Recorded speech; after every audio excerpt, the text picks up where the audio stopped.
Okay, we're here at McCool's Auto doing a tech inspection for track day on a 996 track car.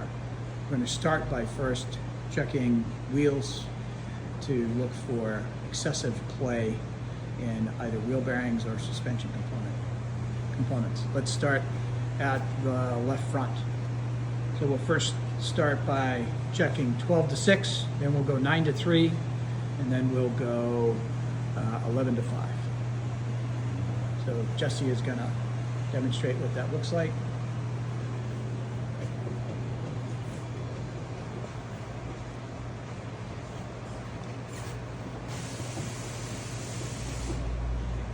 So you might notice that when you go 9 to 3, which Jesse's gonna show, you got a little bit of movement there. That's not wheel bearing movement. That's actually because we're moving the steering rack back and forth, and the steering wheel itself is actually moving. Right, so what we're looking for is micro movements, really from 12 to 6, if we're looking for the wheel bearing, and whether it's tight. Let's go to the left rear.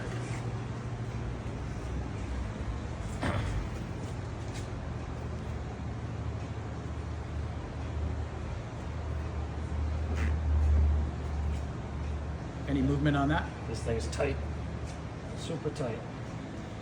Okay, let's go to our passenger rear. Nothing to look at there.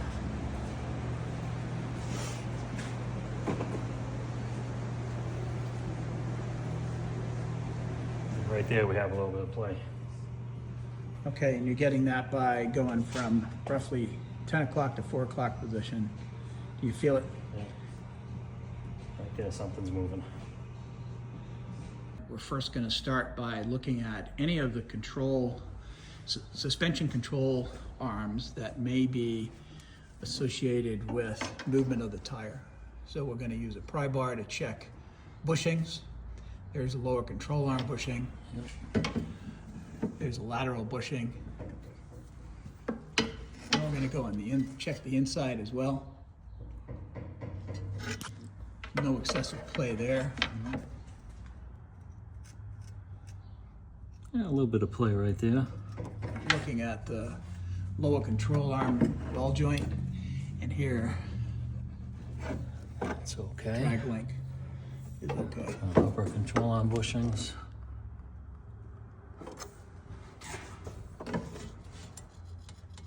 So we're just seeing we've got play down here. The lower control arm bushing. Okay, so if we want to confirm that, one of the ways that we would do that would be to move the wheel back and forth by putting your hand or your fingers onto the ball joint itself, and then have somebody move it back and forth. And if you listen closely,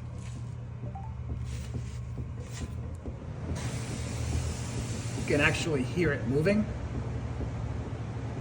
Can't quite see it, but you can feel it to the touch.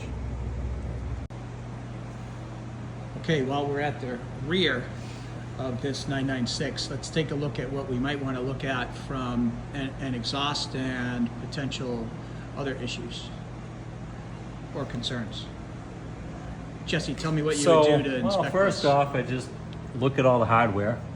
Make sure none of the bolts are backed off on the header going into the cylinder head. Make sure all these flanges look good. They don't have any cracks in them or anything. Make sure all the gaskets don't look like there's any soot coming out of them, like for leakage type of thing. Over here, we'd make sure where the exhaust bolts to the motor, make sure it's secured properly. Bolts aren't rotted, not falling off. They're not going to fall off onto the track while you're driving. Another thing to look at too is on these 996s. Right here, this car has had a repair made on this bracket that holds basically the exhaust up to the engine. This has been fixed properly. It's been welded. Nice TIG weld on there. Anyways, that's something to look at on the 996s. Very, very common issue. And other than that, We also look at O2 sensors, make sure the O2 sensors up here aren't cracking, aren't backing out. Pretty much that's it. And also O2 sensor wiring, make sure it's not like touching the exhaust where it's gonna burn up and give you a fault on the track. And other than that, it's pretty much just a visual inspection. Make sure it all looks nice. What are you looking for in terms of oil leakage or oil residue that might be on the car? Well, oil leakage, bad. Oil residue, like right here, this is pretty normal for Porsches. A little bit of a remain seal seepage, which ends up spraying back on things. More or less, as long as it's not dripping, you don't really have a problem. You do want to keep an eye on things, make sure they don't, get really, really bad. But this little bit of oil here is very, very common, and it's pretty normal on all Porsches actually. So a little seepage is okay. All right, let's go to the right front of the 996. Here we're going to have Jesse do a 12-6 to look at the wheel bearing. So top and bottom. For the front, that's really where you want to check for your condition of the wheel bearing.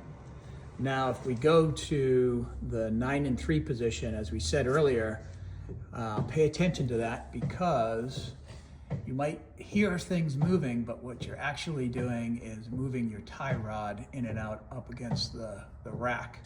And that is normal. And if you really want to check what the tie rod end looks like, you would come in on the inside of the wheel and grab a hold of that tie rod and pull on it up against the knuckle. If there's no movement there, No, feels good. then your tie rod is okay. Same thing would be true for the inner tie rod, which is up against the rack.